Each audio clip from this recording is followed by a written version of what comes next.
আমরা যারা কাজের সূত্রে বা অন্য কোনো কারণে বাড়ির বাইরে থাকি, তো তাদের জন্য হচ্ছে বাড়ি ফেরা মানে একটা আলাদা রকমই আনন্দ। নমস্কার সবাইকে, ওয়েলকাম টু মাই ব্লগ। আর তোমরা বুঝতেই পারছো আজকে হচ্ছে আমি বাড়ি যাব। সকাল 6:31 বাজে আর আমাদের ট্রেন হচ্ছে 8:03। তো ওই জন্য সকালে উঠে টুকটাক রেডি হয়ে ব্যাগটাকে আগেই গুছিয়ে রেখেছিলাম। আমরা বেরিয়ে পড়েছি, এখন 7:30 মতো বাজে। আর টোটো ধরে নিয়েছি বহরমপুর স্টেশনের উদ্দেশ্যে। তো এই যে সকালবেলার কোনো তেমন সাজগোজের কিছু ব্যাপার নেই, একটু সানস্ক্রিন বেশি করে লাগালেই হবে, কারণ যেতে যেতে আমাদের দুপুর হয়ে যাবে। যেহেতু আমাদের বাড়িটা বেশ খানিকটা দূরে আর 3বার ট্রেন পাল্টাতে হয়, তার জন্য একেবারে যাওয়াটাও একটা ঝামেলার ব্যাপার, আর যেতে যেতে কষ্ট অনেকটা হয়। তো তারপরে কিছু করার নেই, বাড়ি তো বাড়ি হয়। এক্সাইটমেন্ট আমাদের চোখে মুখে সবারই একটা আনন্দ আলাদা করে, যে বিশেষ করে আমার মায়ের আর আমার ছেলের, যে বাড়ি যাচ্ছে অনেক দিন বাদে। আর ছেলে তো তার বন্ধুদের দেখতে পাবে, সেই আনন্দেই একাকার। তো এই যে স্টেশনে নেমে ওকে বললাম তুমি ওদিকে গিয়ে দাঁড়াও দিদার সাথে, আমি টিকিটটা কেটে আনি। তো সে যথারীতি ট্রলি নিয়ে এগিয়ে গেল আর আমি গেলাম টিকিট কাউন্টারের দিকে। ভেবেছিলাম অনেকটা ভিড় হবে, কিন্তু খেয়াল ছিল না আজকে তো মহরম, ওই জন্য ভিড়টা অনেকটাই ফাঁকা। তো ধনে ধরার মতো তেমন কোনো লোক ছিল না কাউন্টারে। তো কম লোকই যেহেতু, তাড়াতাড়ি করে টিকিটটা কেটে নিয়ে আমি এবার স্টেশনের দিকে যাব, ওখানে যেখানে মা আর ছেলে দাঁড়িয়ে আছে। তো চলো যাওয়া যাক। এই যে সামনেটাতে ওরা দাঁড়িয়েছে, ছেলে আমাকে দেখে দৌড়ে দৌড়ে চলে এলো। এবার মাও দাঁড়িয়ে আছে। সকালে আমরা কিন্তু চাটা কিছুই খাইনি। তো তারপরে মনে পড়লো যে চলো তাহলে একটু চা খেয়ে যাওয়া যাক, যেহেতু ট্রেনের একটু সময় এখনও আছে, মিনিট 15।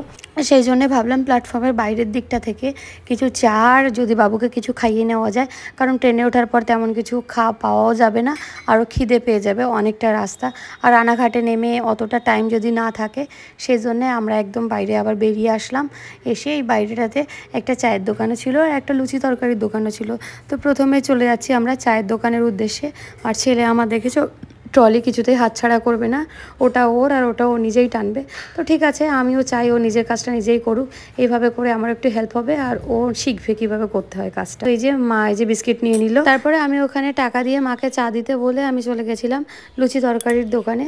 আর সেখান থেকে 4 পিসই লুচি নিতে হবে, তো আমরা 4 পিস লুচি আর তরকারি নিয়ে নিয়েছিলাম একটা পার্সেল করে, কারণ ওখানে বসে খেতে গরম ছিল প্রচণ্ড জায়গাটা। তো ভাবলাম যে স্টেশনে বসেই খেয়ে নেবো।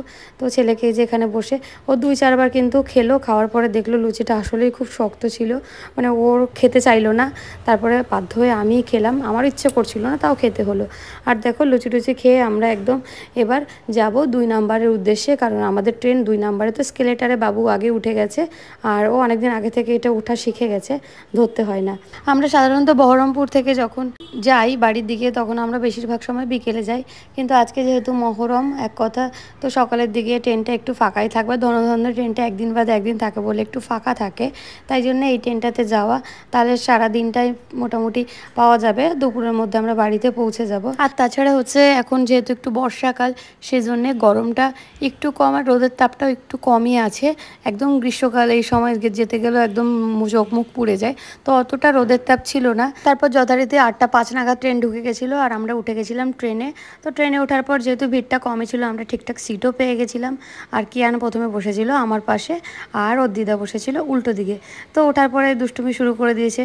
ও তো এত শান্ত ছেলে, কতক্ষণই বা চুপচাপ থাকতে পারে। আর তাছাড়া সকালবেলায় ঘুম থেকে উঠে গেছে তাড়াতাড়ি করে, ওর পেয়ে যাচ্ছে ঘুম। আজকে সারা রাস্তা বুঝতে পেরেছি এরকম করেই যাবে। আর ও ট্রেনে উঠলে থেকে এমনি থেকেও যে কোনো গাড়িতে উঠলেও ওর ভীষণভাবে ঘুম পায়। তো একটু বাদেই ও আস্তে আস্তে খোঁজে কোথায় শুয়ে যেতে পারবে। আর এই যে আমাদের সাইডে আর এই যে সামনের দিকে আমাদের সহযাত্রীরা, তার মধ্যে সামনের গোলাপি জামা পরা ভদ্রলোককে আমি আগেও একবার ওনার সাথে ট্রেনে গেছি। তো খানিকক্ষণ বাদে মনে পড়লো যে কোথায় দেখেছি। তারপর আলাপ হলো, আমি বললাম হ্যাঁ আগে একদিন আমাদের ট্রেনেই দেখা হয়েছিল। যা হোক, সেই অর্থে গল্প করতে করতে আমাদের চলে যাওয়া হয়েছিল। তো এই যে খানিকক্ষণ বাদে আমরা পৌঁছে গেছি হচ্ছে রানাঘাট স্টেশনে। আর রানাঘাট স্টেশনে নামার পরে আমাদের ট্রেন মিনিট কুড়ি দেরি আছে। তো যথারীতি কিয়ান আবার সেই ট্রলির ওপর শুয়ে পড়েছে, যেহেতু ওর ঘুম পাচ্ছে, কিছুতে ওর ঘুম কাটছে না।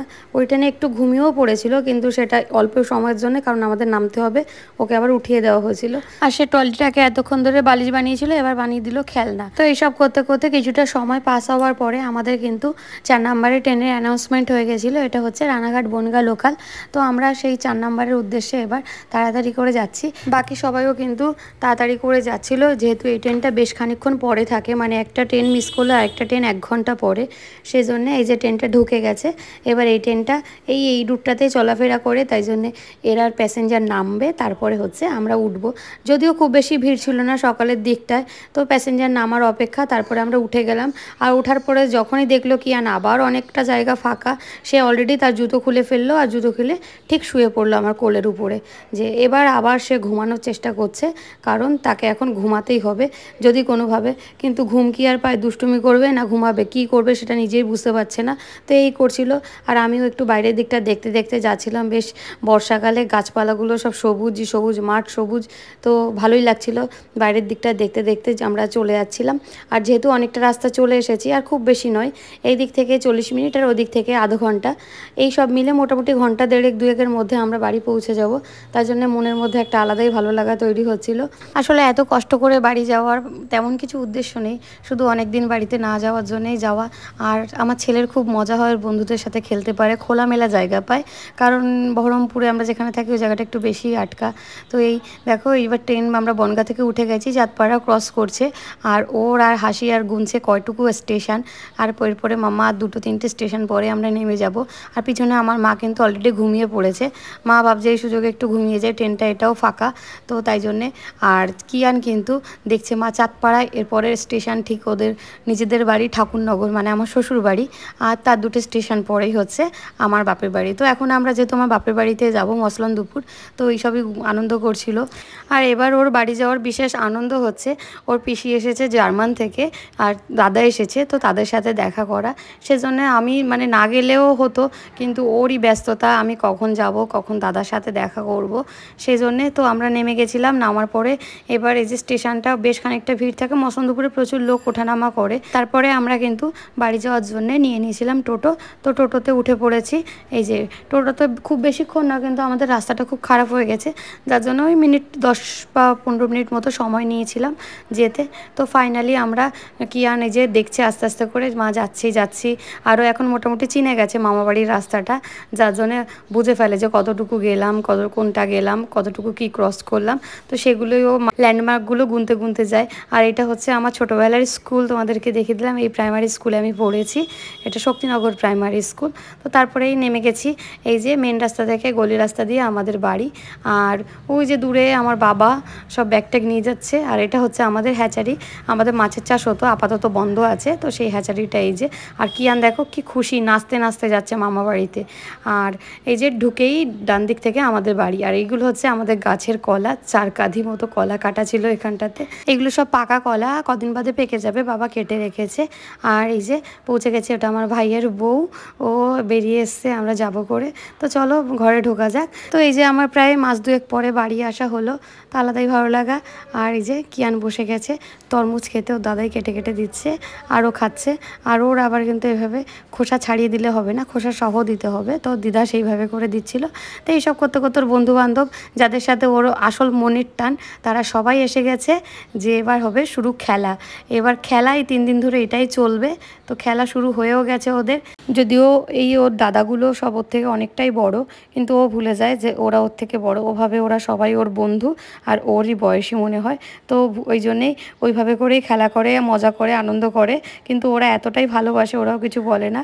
তারপর এই যে লাঞ্চের পালা, ভাইয়ের বউ রান্না করেছে শাক, আলু ভাজা, ডাল, চিংড়ি মাছের মালাইকারি, তো অনেক কিছু দুপুরে খাওয়া হলো। আর এদিকে কিয়ান কিন্তু ড্রাগন ফ্রুটস খেয়ে জিভ লাল করে ফেলেছে, এবার সে আয়নায় দেখছে কেমন লাগলো তাকে। তো যা হোক, আজকের ব্লগটা এই পর্যন্তই থাকলো, কেমন লাগলো জানিও।